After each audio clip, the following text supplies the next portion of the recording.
이제 본격적인 여름 피서 시즌이 시작되었습니다. 그 어느 때보다도 우리 속초 지역은 이제 바쁜 때입니다. 네. 여러분들의 삶에 하나님의 은혜와 축복이 가득하기를 저는 간절히 바랍니다. 우리 딸아이 보배가 초등학교 다닐 때 어느 날 이제 피아노 학원 가야 되는 시간이었어요. 네. 그래서 제가 차에 이제 태워다 줘야 되거든요. 아빠 바쁘다, 빨리 가자. 그리고 이제 내려와서 차에 탔어요. 그리고는 피아노 학원 앞에 갔어요. 빨리 내려라, 아빠 바쁘다. 보니까 애가 없어요. 얘가 어디 갔나? 갑자기 휴거를 당해서 가버렸나? 나중에 보니까 애를 안 태우고 나 혼자 바쁘게 부지런히 참 여러분, 우리가 매일 아침 눈 뜨면 참 바쁘게 살아가잖아요.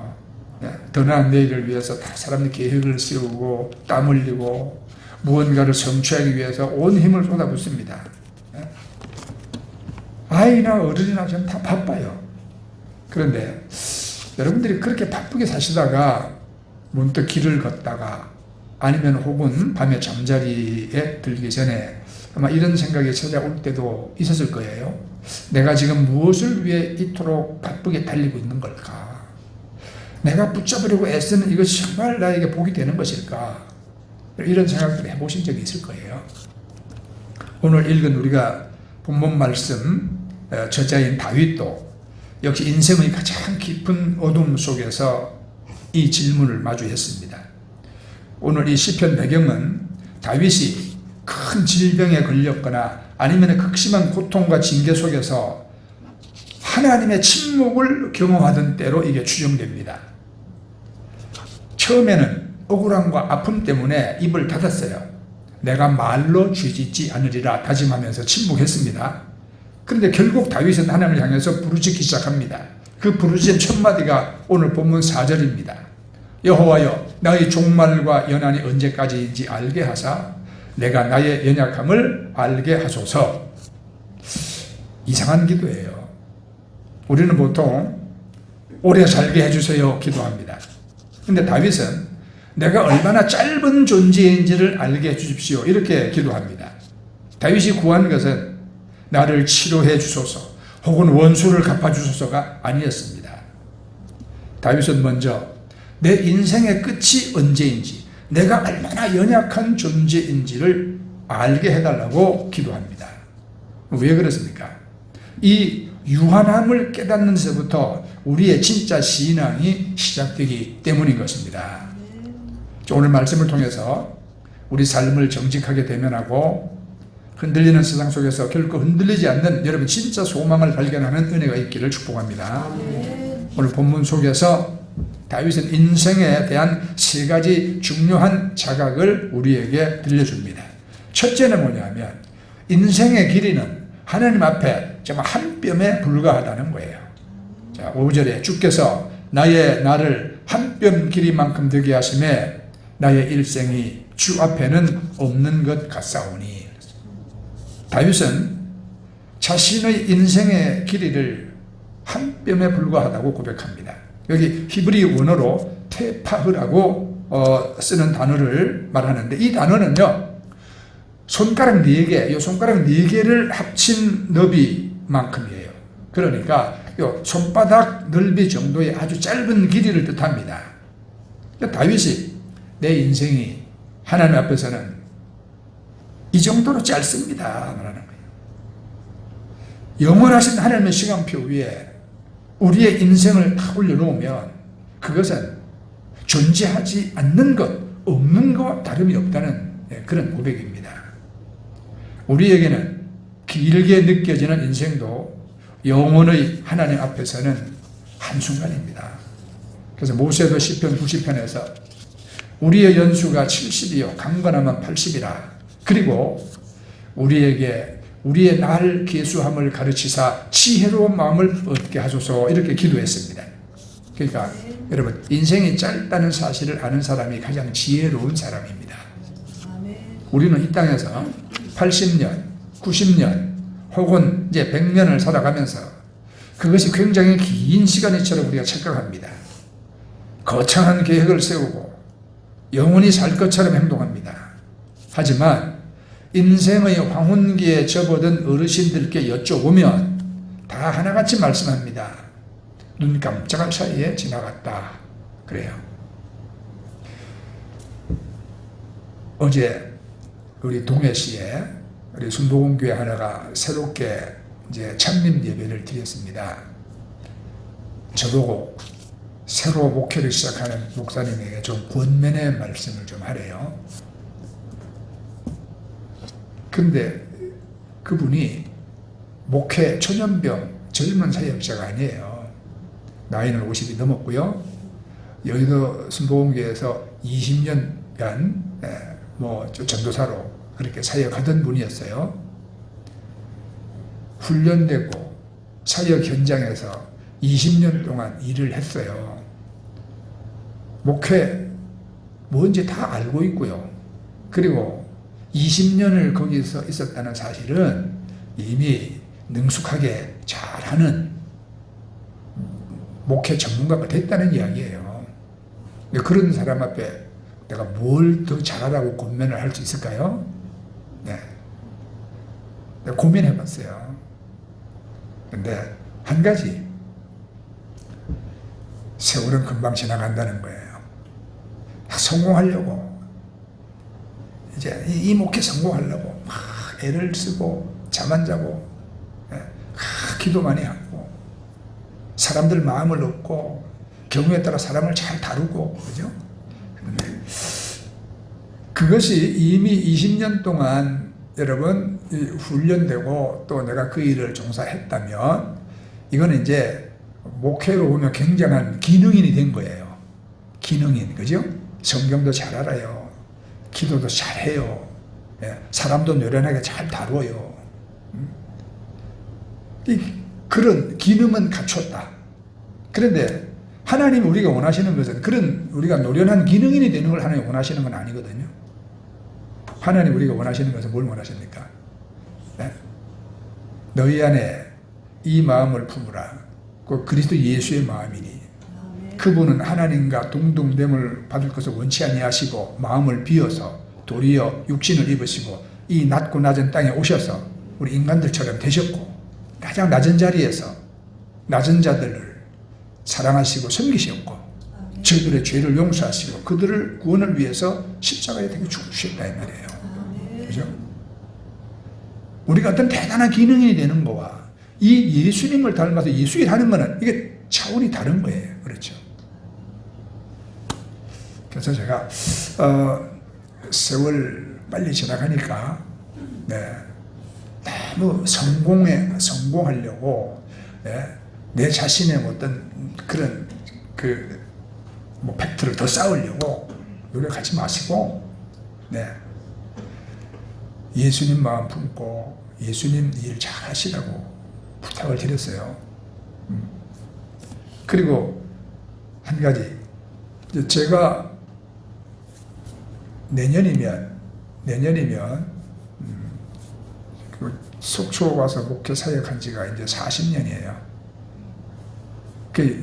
여러분들이 저하고 같이 지낸 지도 이제 30년 훌쩍 넘은 분들도 많아요. 그렇죠? 저는 여러분 생각해 보세요. 세월이 언제 이렇게 지나갔을까요? 그죠? 세월이 언제 이렇게 지나갔을까? 옛날 교회 행사 때 찍은 사진을 보면은요, 저도 젊었고, 미남이었어. 여러분들도 그때 모습 보면 참 젊고 좋았어요. 지금 모습이 아니야. 근데 우리는, 흘러가는 세월 속에, 이제 우리가 이런 뭘 느낍니까? 여러분들은, 참 금방 지나갔네. 그런 마음 안 들어요, 그죠? 그래요. 인생이 짧다는 것을 아는 사람이 가장 지혜로운 사람이고요. 사실 우리 인생은 정말 눈 깜짝할 사이에 지나갑니다. 그죠? 그래서 우리 성경은 우리 인생을 아침 안개와 같다, 들의 꽃과 같다, 그렇게 말하죠. 야고보서 4장 14절 말씀에 내일 일을 너희가 알지 못하는도다. 너희 생명이 무엇이냐? 너희는 잠깐 보이다가 없어지는 안개니라. 또 이사야 40장 6절 7절 말씀, 모든 육체는 풀이요 그 모든 아름다움은 들의 꽃과 같으니 풀은 마르고 꽃은 시듬은 자 여호와의 기운이 그 위에 불미라. 이 백성은 실로 풀이로라 그랬어요. 잠깐 피었다가 뜨거운 바람 불면 흔적도 없이 사라지는 것이 우리 인생입니다. 하나님께서 우리에게 이 한 뼘 같은 유한함을 깨닫게 하시는 이유는 우리를 기죽이거나 아니면 허무주의에 빠뜨리려는 것이 아니에요. 시간의 주인이 내가 아니라는 사실, 우리가 이 땅에 다만 나그네일 뿐이라는 사실을 인정할 때 우리는 비로소 창조주 하나님을 의지할 수 있기 때문인 것입니다.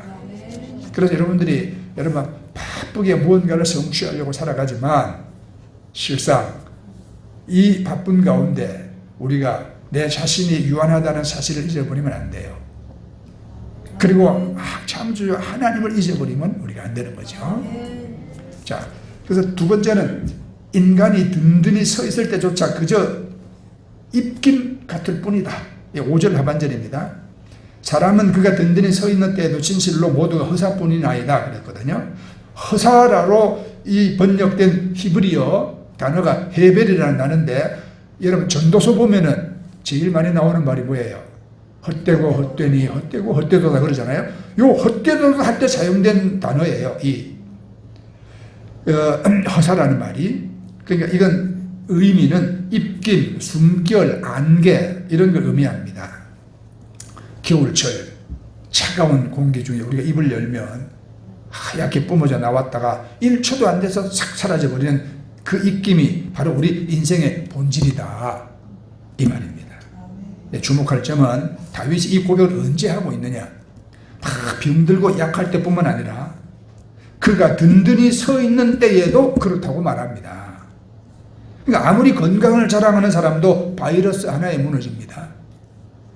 제가 알고 가까이 지내던 목사님 지난 코로나 때 여러분 천국 가셨어요?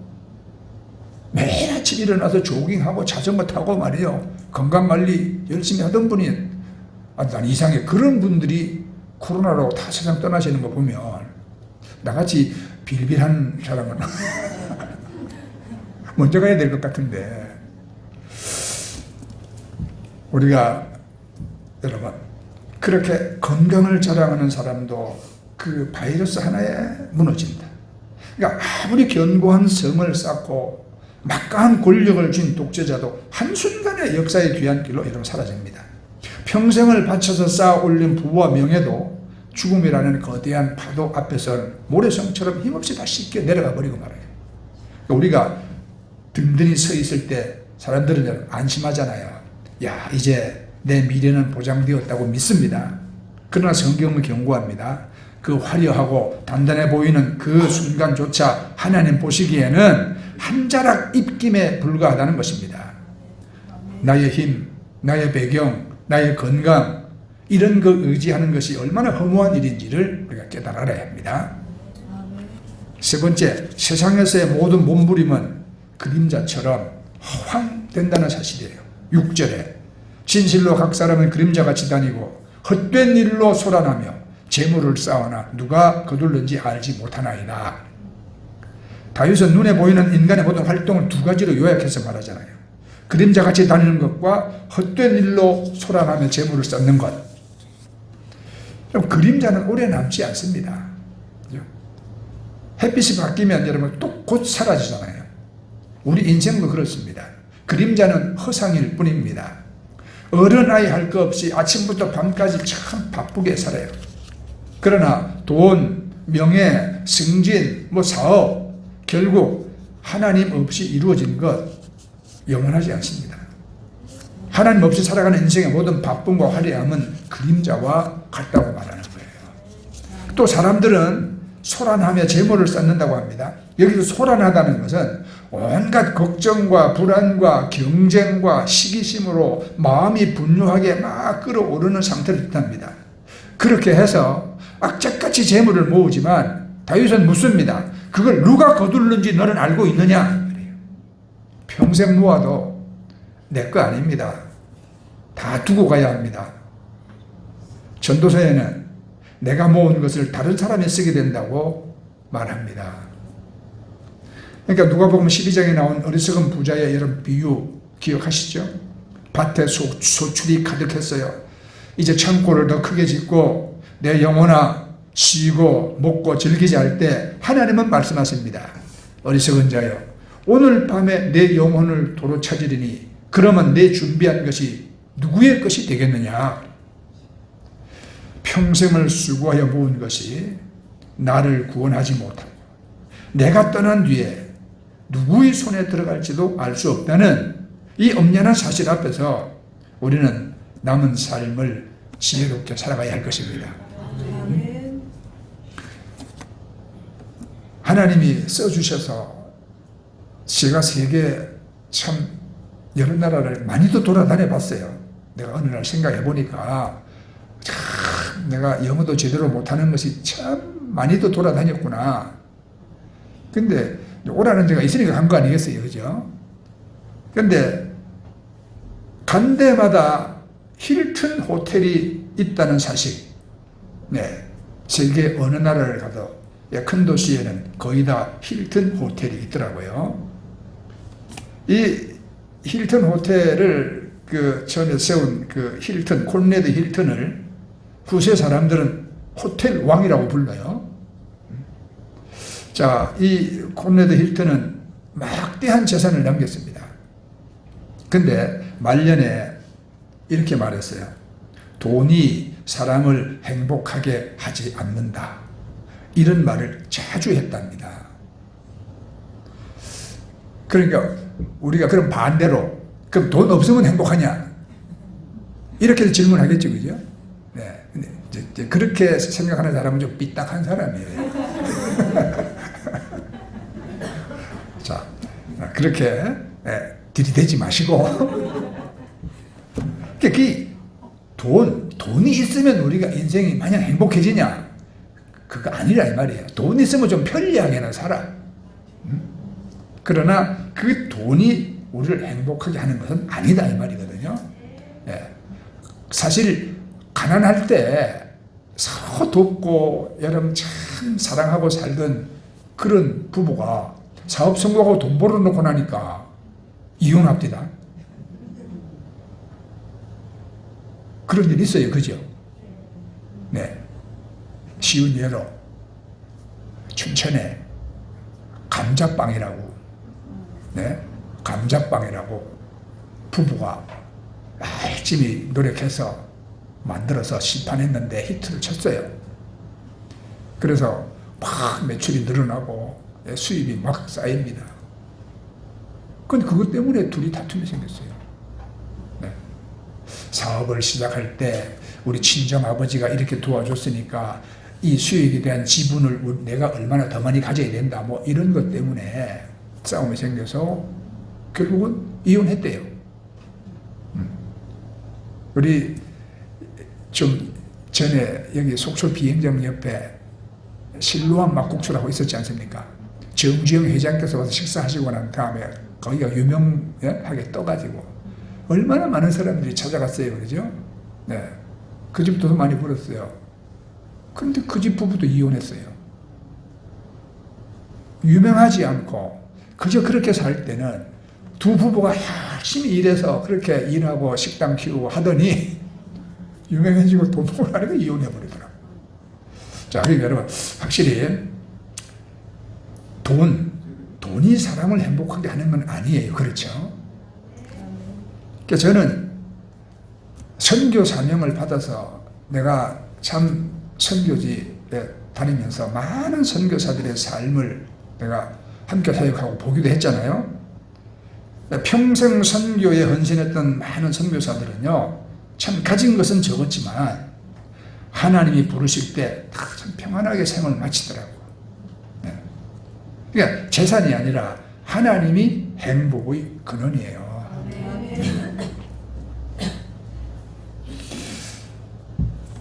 우리 인생의 이 허무함을 아주 아프게 묵상한 다윗은 이제 결코 절망이나 냉소를 끝맺지 않습니다. 7절은 이 설교와 다윗 인생의 위대한 전환점입니다. 우리 7절을 우리 함께 한번 읽어보겠습니다. 시작. 주여 이제 내가 무엇을 바라리요 나의 소망은 주께 있나이다. 아멘. 여기서 이제 내가 무엇을 바라리요 이 단식은 포기가 아닙니다. 이건 시선의 전환입니다. 돈도 아니에요. 권력도 아니에요. 건강도 아니고 사람도 아닙니다. 오직 하나님입니다. 땅을 바라보던 눈을 들어 하늘을 바라보는 것입니다. 그림자를 쫓던 걸음을 멈추고 실체이신 하나님께로 돌이키는 것입니다. 세상 사람들은 여러분 소망을 어디에 둡니까? 좀 더 안정적인 삶, 좀 더의 통장에 잔고가 많아지는 그런 삶, 자녀의 성공과 또 남들의 평판에 소망을 둡니다. 영원할 것 같은 건강과 젊음에 그냥 소망을 둡니다. 그러나 그것은 모두 한 뼘짜리고 입김 같고 그림자 같은 것들이라. 흔들리는 터전 위에 지은 집은 폭풍 불면 무너집니다. 오직 영원하신 하나님 한 분 외에는 우리의 소망을 단단히 붙잡아 줄 대상이 없다는 사실입니다. 네? 자, 그렇다면 나의 소망은 주께 있나이다 이 고백하는 삶은 그럼 구체적으로 어떤 삶이냐? 첫째는 여러분 시간을 대하는 태도가 바뀝니다. 인생이 짧다는 것을 아는 사람은 오늘 하루를 낭비하지 않습니다. 그죠? 어제 죽은 사람은 오늘 사는 사람을 얼마나 부러워할까요? 그러니까 내게 주어진 이 한 뼘의 시간을 하나님의 뜻을 구하고 이웃을 사랑하고 우리가 천국 가서도 하나님 앞에 우리가 칭찬받을 영원한 가치를 위해서 우리가 시간을 심는 일에 우리가 사용하며 살아야 하는 것입니다. 그러니까 매 순간을 여러분 종말론적 태도로 주님 앞에서는 그날 예배하면서 우리가 살아가는 것이 이게 소망을 주께 두는 삶이지요. 자, 두 번째는 소유에 집착하지 않고 나누는 삶을 삽니다. 재물이 안개처럼 사라질 것임을 알기 때문에 더 많이 쌓아두려는 소란하면서 우리가 이제 자유해져요. 내게 주신 물질은 내 것이 아니라 잠시 맡겨진 것임을 인정하고 선한 사업에 힘쓰며 하늘의 보물을 쌓아두는 지혜로운 청지기가 되어지는 것입니다. 네. 세 번째는 고난 중에도 낭망하지 않습니다. 지금 겪는 아픔도 억울함도 결국은 잠깐 지나가는 그림자뿐임을 우리가 압니다. 진짜 실체이신 하나님께서 이제 우리 눈에 눈물도 닦아주시고 그날이 오고 있음을 우리가 알기 때문에 슬픔 중에도 우리가 미소를 지을 수 있고 절망 중에도 우리는 소망을 가지고 찬송할 수 있는 것입니다. 네, 그래요. 이제 우리가 마치겠습니다. 우리 인생의 시간표는 지금도 쉼없이 흘러가고 있습니다. 네, 거울 속에 내 모습을 볼 때 해가 바뀌고 계절이 변하는 것을 느낄 때마다 우리는 피할 수 없이 늙어가고 약해지는 자신을 발견하죠. 그래도 세상은 우리들에게 끊임없이 속삭입니다. 더 많이 쌓아라. 더 단단히 네 성을 구축해라. 그래야 안전하다. 이런 말을 들으면요, 우리 인간은 죽을 때까지 일하고, 그죠? 죽을 때까지 일해야 돼. 네. 그래서 더 많이 쌓아두라는 거예요. 그리고 죽고 나면 그걸 누가 가져요? 네. 그런 분들 우리 주위에 보잖아요. 이제는 좀 그만두고. 지금 있는 것만 해도 죽을 때까지 써. 지금 있는 옷만 해도 죽을 때까지 다 못 입어요, 그거. 그런데서 더 벌라고, 꼬부라진 할머니가 그렇게 하고 하는 거 보면은, 네? 여러분, 그렇게 사는 게 여러분 정말 잘 사는 것일까요? 우리 하나님은 우리에게 말씀합니다. 네. 그것은 다 입김이다. 그림자가 금방 사라지는 것이다. 네 손에 잡혀서 남아있지 않는 것이다, 이 말이에요. 나에게로 오라는 하나님은 내게로 오라고 말씀해요. 여러분, 흔들리는 세상 속에서 흘러 떠내려가는 안개를 붙잡으려고 애쓰지 마시고 우리 눈을 들어서 영원하신 창조주, 우리를 위해서 십자가에서 영원한 생명을 주신 예수 그리스도를 여러분 바라보시기 바랍니다. 오늘날 많은 사람들이 소망을 잃어가고 있어요. 왜? 경제가 어렵습니다. 건강이 흔들립니다. 가정이 어렵습니다. 자녀 문제가 있습니다. 교회 목회도 쉽지 않습니다, 이게. 그러나 하나님의 사람은 환경을 보고 사는 사람이 아니잖아요. 하나님을 보고 사는 사람입니다. 그러니까 오늘 하나님께서 우리에게 질문하시는 거는 너의 소망은 어디에 있느냐? 혹시 돈이냐? 자녀냐? 건강이냐? 직장이냐? 사람이냐? 그런데 이 모든 것은 여러분 다 변하는 것이거든요. 그러나 하나님은 변하지 아니하십니다. 그러므로 세상이 흔들릴수록 우리 소망은 더 하나님께 있어야 합니다. 세상 지나갑니다. 재물도 여러분 다 지나갑니다. 명예도 지나갑니다. 건강 다 지나갑니다. 그러나 하나님은 영원하십니다. 여러분 인생의 끝에서 후회하지 않는 삶을 살기를 원한다면 오늘도 하나님만을 소망으로 붙드시기 바랍니다. 그래요. 고난 가운데서도 눈물 가운데서도 기도 가운데 여러분들이 담대하게 고백하세요. 주여, 내가 이 땅에서 더 이상 무엇을 바라겠습니까? 나의 유일한 소망, 나의 영원한 탓은 오직 주님께만 있나이다. 다윗의 이 고백이 저와 여러분의 평생의 고백이 되기를 바라고요. 이 믿음의 고백으로 세상이 줄 수 없는 참된 평안과 담대함을 누리면서 하나님 품 안에 살아가는 복된 성도 다 되시기를 예수님 이름으로 축원합니다. 아멘. 네, 자 우리 하나님께 찬송 드리고